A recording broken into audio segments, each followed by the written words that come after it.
Paz de Cristo, hermanos. Bienvenidos a la lección número 5, la predicación, elemento indispensable en el crecimiento. Dios nos ha llamado como su pueblo a predicar su palabra, a exponerla en nuestros hogares, en los altares familiares, en las células, en los estudios bíblicos personalizados de alcance y también en conferencias. Dios ha estado enseñándome más de cómo comunicar su palabra a través de estas clases en línea de predicación, donde podemos encontrar herramientas para una mejor comunicación de la palabra de Dios. De hecho, mi madre fue alcanzada a través de esta hermosa herramienta que es la predicación, a través de un tío y una tía, hermanos de mi padre. Dios los utilizó a ellos para poder llevar el mensaje a mi madre y a toda su familia. Y vemos cómo llega la palabra y cómo hace impacto en los corazones. De hecho, cuando mi madre se enteró que estaba embarazada de mí, fue rápidamente con mi abuela y mi abuela le dijo que abortara. Pero la palabra ya estaba sembrada en el corazón de mi madre y el Espíritu Santo redarguyó su corazón para que mi madre no hiciera tal acto. Entonces vemos que la palabra de Dios tiene un gran impacto en los corazones de los seres humanos. Les invito, mis hermanos, a que sigamos predicando esta palabra a través de herramientas que el Señor nos pone en nuestras manos, amén, y sigamos extendiendo el reino de los cielos aquí en la tierra.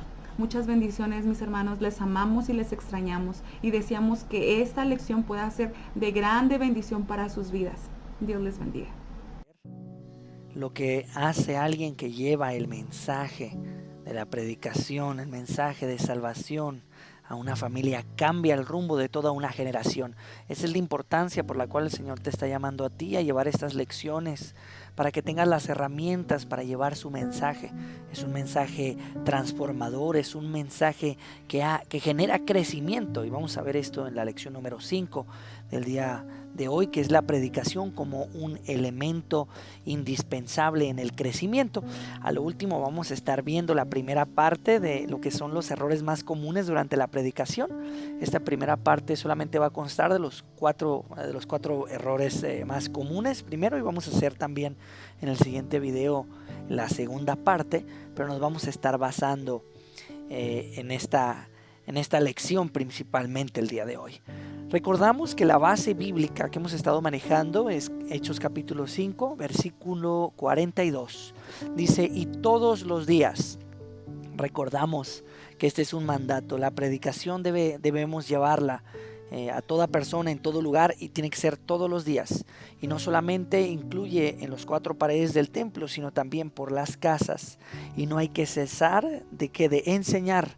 Vimos la palabra griega que se utiliza para la palabra enseñar, y también la palabra griega que se utiliza para lo que es predicar a Jesucristo, que son dos cosas distintas que ustedes ya conocen. Si no, los hago referencia a lo que son las lecciones pasadas en los otros videos, que pueden también accesar a esto. Como introducción, sabemos que la predicación de la palabra de Dios ha sido, es y siempre va a ser el elemento indispensable para el crecimiento de la obra de Dios. El Señor Jesucristo dio este mandato para que todos nosotros, todos los discípulos también, cumplieran este mandato de predicar su palabra y llevar a cabo la tarea que nos encomendó. Pero tiene que ser bajo el poder del Espíritu Santo, que así lo hicieron los apóstoles, y con gran confianza, seguridad, realizaron la comisión de predicar el Evangelio. En lecciones pasadas vimos lo que es el primer sermón, en el que Pedro se pone de pie el día del Pentecostés, en el capítulo 2 de los Hechos, y vimos que ese día el Señor le permite una cosecha de 3,000 personas. Pero también el día de hoy quiero hablarles también sobre Hechos capítulo 4 versículo 4, porque esto fue exponencial. El primer sermón de Pedro se añadieron 3,000 personas. Ahora Pedro estaba predicándoles a muchísimas personas, pero ahora estaba junto con Juan. Y quiero que veamos esto. Para ir a eso les traje este video que quiero que vean, y voy a estar narrando a continuación. Vemos a Pedro y a Juan con el paralítico que se encuentra justo en el templo. a la entrada del templo. Entonces el paralítico les pide una limosna. Entonces Pedro le dice, míranos. Justo en ese momento recordamos que Pedro le dice, no tengo plata y no tengo oro, mas lo que tengo te doy. En el nombre de Jesucristo de Nazaret, levántate y anda, le dice.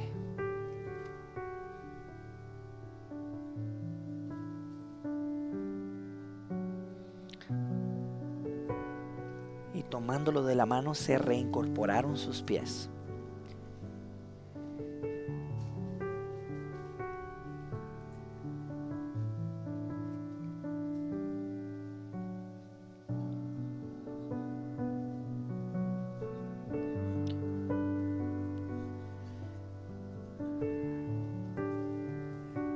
Milagros y maravillas el Señor hacía a través de los apóstoles.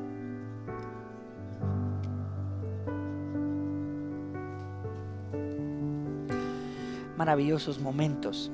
Pues en este momento quiero decirles que en el capítulo 4, versículo 4, nos habla de la predicación posterior a esto, porque dice la palabra del Señor que este hombre los tomó y no los dejaba ir, y entonces se reunieron en el pórtico de Salomón muchísima gente a escucharlos. Y entonces comenzó Pedro y Juan a predicar el evangelio, y menciona que ese día se añadieron al grupo como 5,000 varones que creyeron.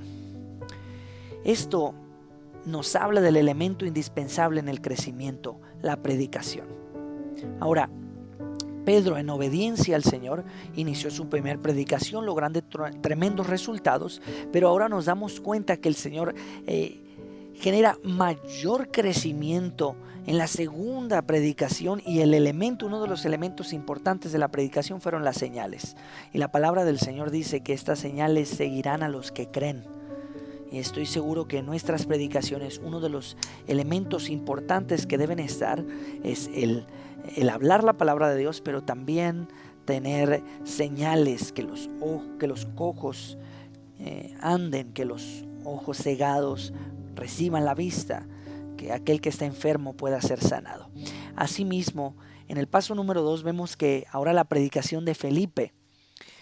Felipe predicó ahora en Samaria. Es algo que en ocasiones pasamos un poquito por alto porque no es tan ilustrativo y no es algo que se utilice tanto, porque tenemos que aplicar un poco de exégesis para entender y profundizar un poquito más. En Felipe predicó en Samaria, y predicó con gran poder y obediencia al mandato del Señor. En Hechos capítulo 8 lo vemos, que descendió a Samaria y les predicaba, y también manifestaba señales. Eso es importante porque la gente miraba las señales, miraba liberación de los espíritus inmundos, los paralíticos y los cojos eran sanados y se bautizaban hombres y mujeres. Como paso 3, sabemos que la predicación tiene la unción del Espíritu Santo, porque es el medio que Jesucristo tiene para salvar al mundo de pecado. Ahora, en aquel tiempo vemos que los discípulos sentían una pasión por enseñar y por predicar. Esto es una de las cuestiones importantes. Cuando a ustedes les toque enseñar y les toque predicar, si no tienen pasión por Dios, por su mensaje, por enseñar y predicar a Jesucristo, considero que su predicación va a ser monótona si no lo tienen. Es necesario que hagamos las cosas con pasión. Es necesario que hagamos las cosas como la enseñanza apostólica, con pasión en el corazón. Todos los días en el templo y por las casas no cesaban de enseñar y predicar a Jesucristo. Este era el ejemplo de los líderes.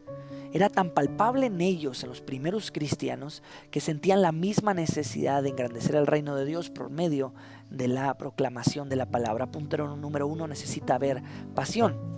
Ahora, la iglesia de nuestros tiempos necesita entender lo que es la necesidad de predicar. En ocasiones creemos que ya se está predicando por la radio, que ya se está predicando en la iglesia, o que hay muchos mensajes en lo que es el YouTube, muchos otros mensajes. Pero las estadísticas muestran, y les voy a estar dejando aquí un link acerca de las estadísticas. Las estadísticas muestran que las conversiones principalmente no vienen por la radio. Las conversiones al Evangelio tampoco vienen necesariamente por alguna alabanza que escucharon. Las conversiones vienen principalmente por familiares y conocidos de esas personas que posteriormente son traídas al Evangelio por personas cercanas a ellas que les predicaron el Evangelio. En este caso veíamos ahorita al inicio el testimonio de mi esposa, cómo el Señor alcanzó a su mamá y lo hizo a través de sus familiares, lo hizo a través de un cuñado de ella y lo hizo también a través también de un familiar de ella que le predicó el Evangelio, alguien cercano a él, que ve la transformación de estas personas por la predicación del Evangelio. Ahora, la palabra de Dios se necesita predicar la palabra de Dios a fin de obedecer el mandato y ver crecer la iglesia del Señor. Ahora, la predicación debe ser una pasión en cada cristiano bajo el respaldo del Espíritu Santo.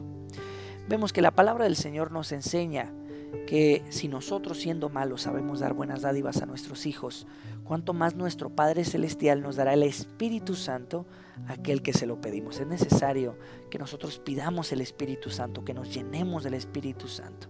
El Espíritu Santo es Dios, que nos llenemos de Él y nuestra predicación puede estar empapada del Espíritu Santo. Interesante saber a lo último que es necesario predicar a Jesucristo. Hay muchos temas actualmente acerca de la predicación, pero el elemento indispensable en la predicación que generaba crecimiento era que predicaban a Jesucristo, hablaban de Jesucristo, compartían de Jesucristo.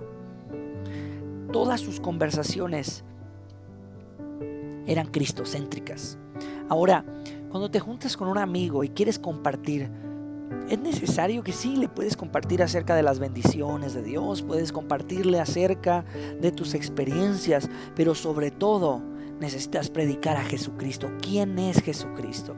Puedes empezar algún tema utilizando algún ejemplo, por ejemplo, diciendo las ideas contemporáneas. Jesucristo, a quien yo amo, pues para muchos fue, no sé, algún malhechor, para muchos fue un joven inocente, para otros fue un mártir, pero para mí Él es el Rey del universo porque la palabra lo dice. Para mí Él es el principio y el fin, mi vida fue transformada. Esto es importante, predicar a Jesucristo.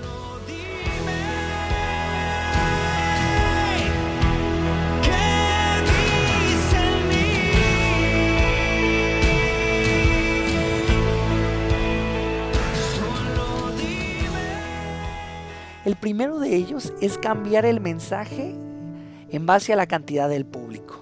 Estuviste reflexionando, leyendo, entablando una conversación con el Señor y diciéndole que te usara para este mensaje que tienes que predicar. Estás listo, le dedicaste mucho tiempo.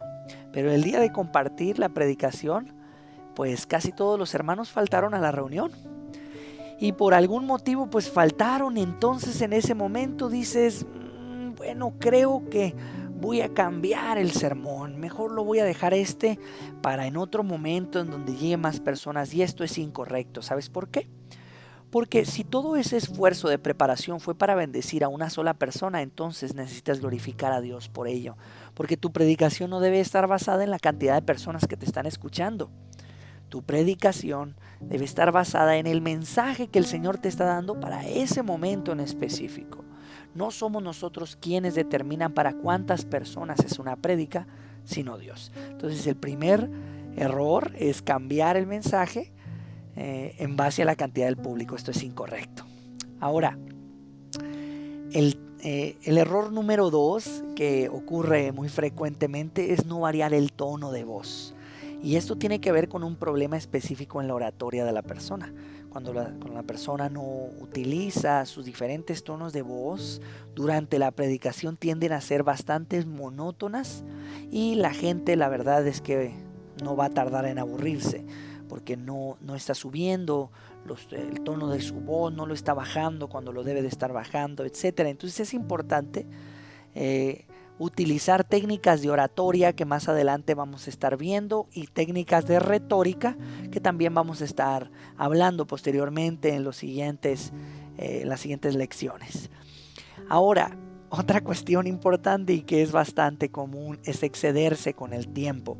Ahora, como humanos, nuestras mentes no están preparadas para escuchar durante largos periodos de tiempo, y menos con esta generación que se le conoce como la generación mosaico, que están leyendo al mismo tiempo que están viendo la tele y al mismo tiempo están escuchando la radio y están en su teléfono. Y todo lo están haciendo al mismo tiempo, son multisensoriales. Y entonces en este tiempo se necesitan herramientas para poder captar su atención, pero sobre todo no excederse con el tiempo. A veces extendernos demasiado puede llevar a que se pierda el foco del mensaje. No estoy diciendo con esto que los mensajes deben de ser breves, pero sí estoy diciendo que se tome nada más el tiempo necesario para el desarrollo del mensaje. Si has transmitido el mensaje con claridad, no hace falta que sigues hablando y hablando y hablando. Deja que sea el Espíritu Santo el que siga ministrando a las personas, porque puedes también ministrar en un momento, en un tiempo extra, es decir, al momento de la ministración, en los que se llama al altar. Y por último, y considero muy importante esta situación, el error número 4 es decir que algo está en la Biblia cuando no lo está. Esto es importantísimo porque lo he escuchado mucho en las predicaciones y necesitamos estar bien listos con esto. Por ejemplo, he escuchado frases en la predicación diciendo, como dice la palabra del Señor, Dios ama al pecador pero aborrece el pecado. Pues la verdad es que no lo dice la palabra de Dios. Lo dijo Mahatma Gandhi. Pero la palabra del Señor dice que los que se ensalzan no estarán delante de tus ojos y que Él aborrece a los que hacen iniquidad. Entonces aquí estamos una pequeña contradicción, ¿verdad? Esto es lo que dice la palabra de Dios y esto fue lo que dijo Mahatma Gandhi. Entonces es importante ahora corroborar esta situación. Otro de los errores que he visto es hablar de los 3 reyes magos. Para empezar, la Biblia no nos dice ni que fueron 3, ni que eran reyes tampoco. Y tercero, cuando habla de magos, no hace referencia a los que actualmente usted conoce como aquellos que hacen algunos trucos. El término mago hacía referencia a los sabios en la antigüedad. Mateo 2:1 nos dice que cuando Jesús nació en Belén de Judea, en los días del rey Herodes, vinieron del oriente a Jerusalén unos magos. Punto final. Ni siquiera menciona si eran 3. Se infiere que eran 3 algunos, pero simplemente lo dicen porque le dieron ora, incienso y mirra, que fueron los regalos, y algunos piensan que cada uno traía un regalo, pero no es así. Ni tampoco se habla de que todos eran hombres, tampoco no se habla así. Entonces tengamos cuidado cuando utilizamos este término, porque este término se introdujo por la Iglesia Católica. Ahora, otra frase también que se ha utilizado es: no se mueve la hoja de un árbol si no es la voluntad de Dios. Y lo más tremendo es cuando dicen, como dice la palabra de Dios, no se mueve la hoja de un árbol si no es la voluntad de Dios. Eso también es incorrecto porque no viene en la Biblia. Viene en el maravilloso libro de Don Quijote de la Mancha de Miguel de Cervantes, cuando el famoso caballero de la triste figura llamado Don Quijote de la Mancha le dice a Sancho que todo se haría bien si se encomiendan a Dios, y quizá mejor de lo que él piensa, que no se mueve la hoja de un árbol sin la voluntad de Dios. Interesante estas situaciones que tenemos. Deseamos que el Señor los bendiga grandemente. Dios les bendiga.